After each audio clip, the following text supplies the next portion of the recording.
Koradi police station हद्दीमध्ये MP कडे जाणाऱ्या रस्त्यावरती आम्ही हायवेवर गस्त करत असताना एक संशयित वाहन नागपूरच्या दिशेने थांबलेले असल्याचे आम्हाला आढळून आले. आम्ही संशय वाटल्याने त्याच्याकडे जात असताना तो पळून जाऊ लागला. त्यावेळेस आम्ही त्याचा पाठलाग करून त्याला थांबवले असता त्याच्यामध्ये एकूण 3 इसम मिळून आले. त्यांची अंगझडती घेतली असता त्यांच्या ताब्यामध्ये एकूण 138 ग्रॅम MD हा अंमली पदार्थ मिळून आलेला आहे. त्यांच्याकडून 138 ग्रॅम MD पदार्थ तसेच एक कार आणि 3 मोबाईल, 2 वजन काटे असे हस्तगत करण्यात आलेले. टोटल 10,21,000चा मुद्देमाल त्यांच्याकडून जप्त करून पंचनामा कारवाई घटनास्थळी करण्यात आलेले आहे.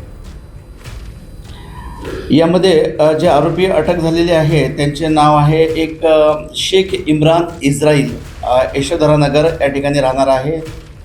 दुसरा आरोपीचं नाव आहे शहबाज अहमद शेख रियाज अहमद शेख, हा पण यशोधरानगरमध्ये राहणार आहे. तिसरा अंकित कुमार लक्ष्मण बन्सकार, हा UP मध्य प्रदेशमध्ये शिवनी जिल्ह्यामध्ये राहणार आहे. त्याचप्रमाणे या आरोपींनी हा जो MD अंमली पदार्थ आहे हा मंदसौर जिल्हा राजस्थान बॉर्डरवर मध्य प्रदेश या ठिकाणून आणलेला आहे आणि त्यामध्ये एक फरार आरोपी आहे, त्याचा आम्ही शोध घेत आहोत. माननीय पोलीस आयुक्त रवींद्र सिंघल सर यांनी ऑपरेशन थंडर सुरू केलेले आहे नागपूर शहर नशामुक्तीसाठी. त्या अंतर्गत ही कारवाई वरिष्ठांच्या मार्गदर्शनाखाली करण्यात आलेली आहे.